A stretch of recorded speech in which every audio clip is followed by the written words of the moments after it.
आशा करता हूं आप सब बहुत अच्छे होंगे। मेरा नाम है सिद्धांत अग्निहोत्री। स्टडी आईक्यू पे आपका बहुत बहुत स्वागत है। सुशांत सिंह राजपूत के केस में फाइनली चार्जशीट फाइल कर दी गई है। 12,000 पेज की हार्ड कॉपी है। डिजिटल कॉपी 5,000 पेज की है। रिया चक्रवर्ती का भी नाम है इसमें। कैटेगोरिकली यहाँ पे मेंशन किया गया। हम देखेंगे दोस्तों इस लेक्चर में। यूपीएससी के स्मार्ट कोर्सेज आते हैं दोस्तों, आपको बहुत ज्यादा फायदा होगा। अब तो यूपीएससी का फॉर्म भी आ गया है। जरूर जरूर उसको भरो। अगर आप की तैयारी बढ़िया है तो आप उसको जरूर भरो और हम आपके साथ हैं। कोई भी दिक्कत है, देखिए आप ये मत पूछिए कि यूपीएससी की तैयारी कैसे करें, क्योंकि मैंने बहुत सारे वीडियोस बनाए हैं। आप मुझे मैसेज करते हैं, इसमें ज्यादातर मतलब 70 to 80% यही होता है कि सर यूपीएससी की तैयारी कैसे करें। Mains answer writing, subjects, everything मैंने उसके ऊपर वीडियो बनाए हैं, लेक्चर्स लिए हैं। तो आप एक बार उसको देख लीजिए, उसके बाद कोई प्रॉब्लम फिर बोलिए। तो इसीलिए आप कोर्सेज अवेल करें। एग्जाम की डेट पास आ गई है, आपको हेल्प होगी। अभी हम क्रैश कोर्स भी बना रहे हैं। इंस्टा पे मुझे फॉलो करें। यहाँ पे मैं ट्रैवल करने वाला हूँ तो आपको अपडेट्स दूंगा। ट्रैवल फाइनली कर ही रहा हूँ मैं। अप्रैल में मैं आऊंगा धर्मशाला, फिर पंजाब, मतलब सुदूर उत्तर का हम टूर बनाएंगे।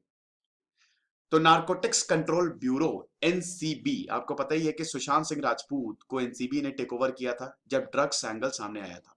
व्हाट्सएप चैट लीक हो गई थी। बहुत सारे मैंने लेक्चर्स किए थे। जून में दोस्तों ये सिलसिला शुरू हुआ था, जब किसी ने भी नहीं सोचा था कि सुशांत सिंह राजपूत सुसाइड कर लेंगे। और उसके बाद वो बैटल शुरू हुई है मीडिया वर्सेस बॉलीवुड की, क्या बताएं। अब बिल्कुल शांत है। अब कोई कुछ नहीं बोल रहा है। एकदम शांत है, सब कुछ एकदम मतलब हवा में हो गया। और यहाँ पे तो पहले पुलिस इन्वॉल्व थी। फिर पुलिस को भर भर के गालियां पड़ी। उसके बाद फिर यहाँ पे सीबीआई आई, फिर एनसीबी नहीं एनसीबी आई। फिर उसके बाद इन्फोर्समेंट डायरेक्टोरेट भी आ गए। फिर उसके बाद एनसीबी, सारी एजेंसी शामिल हो गई। सबको अरेस्ट भी किया गया। बहुत सारे विटनेसेस थे। ड्रग्स एंगल भी आ गया। Everything was involved in Sushant Singh Rajput case. मैंने कम से कम 10 से 15 लेक्चर्स लिए, आप जरूर देखिएगा। तो ये जो चार्जशीट है, फाइनली देखो होता क्या है ना कि पहले दो तरह के ऑफेंसेस होते हैं, कॉग्निजेबल और एक नॉन कॉग्निजेबल। कॉग्निजेबल जो गंभीर अपराध होते हैं, जिसमें 7 साल से ज्यादा की सजा होती है, उसमें आपको एफआईआर करना जरूरी है। एक बार आपने एफआईआर कर दी गई, एक बार आपने एफआईआर कर दी, फिर क्या है, पुलिस उसको इन्वेस्टिगेट करेगी। अब इन्वेस्टिगेशन में पुलिस एफआईआर से नाम हटा भी सकती है और बढ़ा भी सकती है। अब फाइनली क्या देखते हैं कि जब पुलिस इन्वेस्टिगेशन करती है, विटनेसेस से पूछताछ करती है, तब वो अपनी चार्जशीट दायर करती है। ठीक है, मैं स्टेप्स बता रहा हूं ये कैसे चलता है प्रोसेस। चार्जशीट के बाद मतलब क्या हमको पता लगा इन्वेस्टिगेशन में, उसकी पूरा चिट्ठा बना के वो कोर्ट में पेश करती है। यानी कि उसके बाद ट्रायल चलता है और फिर सजा होती है। तो ये प्रोसेस है पूरा का पूरा। इन्वेस्टिगेशन होता कैसे है, पुलिस क्या करती है, कोई भी डिपार्टमेंट हो, चाहे सीबीआई चाहे नारकोटिक्स कंट्रोल ब्यूरो, वो काम कैसे करते हैं। तो अब जो चार्जशीट फाइल हुई है वो दोस्तों 12,000 पेजेस की है। अच्छा सॉरी, 5,000 बोल दिया था मैंने। डिजिटल फॉर्मेट हार्ड कॉपी जो है वो 12,000 पेजेस की है और डिजिटल फॉर्मेट 50,000 पेजेस का है। 6 महीने से लगातार एनसीबी इस केस पे काम कर रही है। बहुत ही लेंदी चार्जशीट है, 12,000 पेजेस, आप समझ सकते हो। यहां पे लोगों की 1,000 पेज की किताब पढ़ने में बैंड बज जाती है। 12,000 पेजेस पढ़ने पड़ेंगे आपको, नहीं जो भी इसमें इन्वॉल्व है, कि कोर्ट को तो पढ़ने ही पड़ेंगे। तो अब चार्जशीट में 33 लोगों के नाम हैं, इंक्लूडिंग रिया चक्रवर्ती। 200 विटनेसेस हैं। हालांकि रिया चक्रवर्ती अभी बेल पे बाहर है।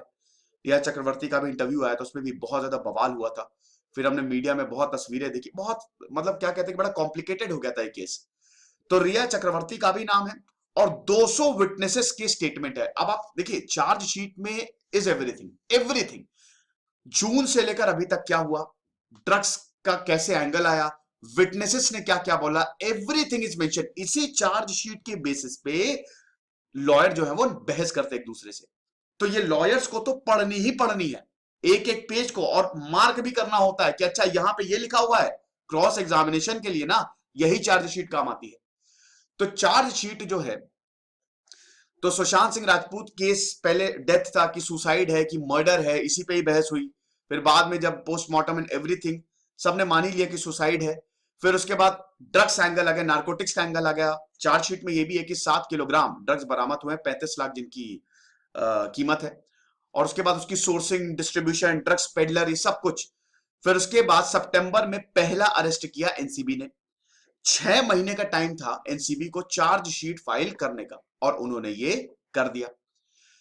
केस जो है एनफोर्समेंट डायरेक्टोरेट ने भी रजिस्टर किया जब प्राइवेट व्हाट्सएप चैट लीक हो गई। यहां पे रिया चक्रवर्ती और उनके ब्रदर शौविक चक्रवर्ती और सुशांत सिंह राजपूत का जो स्टाफ है वो ड्रग्स की बात कर रहा है। आपको पता ही है, वो मैंने सब क्लियर भी किया था, व्हाट्सएप चैट उन सब पे लेक्चर्स है, स्टेप बाय स्टेप क्या हुआ इस केस में मैंने बताया है। फिर उसके बाद कैसे प्रोक्योरमेंट होगा, सप्लाई कैसे, ये सब उसमें बात थी। और इसमें पैसे की भी कुछ धांधली थी कि पिताजी को इतने पैसे दिए, अकाउंट में नहीं है, तो एनफोर्समेंट डायरेक्टोरेट भी आ गया। तो सारी एजेंसी जो है वो इन्वेस्टिगेशन में लग गई। रिया शौविक और सुशांत सिंह राजपूत का स्टाफ जो है, Samuel Miranda, Dipesh Sawant, they all are out on bail. इन सबको बेल मिल गई है। एजेंसी ने 30 लोगों को अरेस्ट किया। अभी कुछ लोग they are actually in the custody, several are in the custody. अभी ऐसा नहीं है कि कुछ लोग बेल पे हैं, 30 लोगों का अरेस्ट हो, कुछ बेल पे हैं और कुछ अभी भी जेल में बंद है, अभी भी उनसे पूछताछ हो रही है। तो 6 महीने की लंबी पूछताछ के बाद एजेंसी ने बहुत सारी लोकेशन जो कि महाराष्ट्र में है और भी बाहर भी है, वहां पे रेड मारी। और यह भी बताया एजेंसी ने कि हमने रैकेट्स को भी बस्ट किया है, जो ड्रग्स सप्लाई कर रहे थे, जो सिंडिकेट था, उसको भी हमने क्रैकडाउन किया है, जो बॉलीवुड के अंदर ही चल रहा था। बॉलीवुड स्टार्स को बुलाया, दीपिका पादुकोण, सारा अली खान, रकुल प्रीत सिंह, श्रद्धा कपूर, अर्जुन रामपाल और भी लोगों को बुलाया, सबको बुलाया और सबके स्टेटमेंट्स रिकॉर्ड किए गए। मीडिया में जब भी कुछ भी होता था बहुत ज्यादा हल्ला होता था। अब ये जितने भी स्टेटमेंट्स हैं, फाइंडिंग्स हैं, सब कुछ एवरीथिंग ये सब चार्जशीट में है और अब वो कोर्ट को दे दी गई है। अब इसको वेरीफाई किया जाएगा। अब जिनके चार्जशीट में नाम है उन सबको कोर्ट में आना होगा, मुकदमा चलेगा। महाराष्ट्र के मिनिस्टर मंत्री नवाब मलिक के बेटे, सन इन लॉ, सॉरी दामाद समीर खान का भी नाम है इसमें। इनको भी जनवरी में अरेस्ट किया गया। फरवरी में एनसीबी ने फिल्म डायरेक्टर ऋषिकेश पवार को भी अरेस्ट किया, जो कि सुशांत सिंह राजपूत के फ्रेंड थे। क्षितिज रवि जो हैं, क्षितिज रवि जो कि धर्मा प्रोडक्शन के साथ काम करते थे, उनको भी, वो भी इस केस में अक्यूज्ड है। तो इन सबके ऊपर अब मुकदमा चलेगा और जिनके भी नाम आएंगे, मतलब जिनको भी कोर्ट, अब वो कोर्ट फैसला करेगा कि आगे क्या होता है। अगर इन्होंने कुछ नहीं किया होगा तो बाइज्जत बरी हो जाएंगे, किया होगा तो फिर इनको सजा मिलेगी उस हिसाब से। तो ये लेक्चर था और ये मेरा टेलीग्राम चैनल है, 13,500 सब्सक्राइबर है, आप इसको ज्वाइन करिए। कुछ रहिए, पढ़ते रहिए। देश सिद्धांत अग्निहोत्री, साइनिंग ऑफ।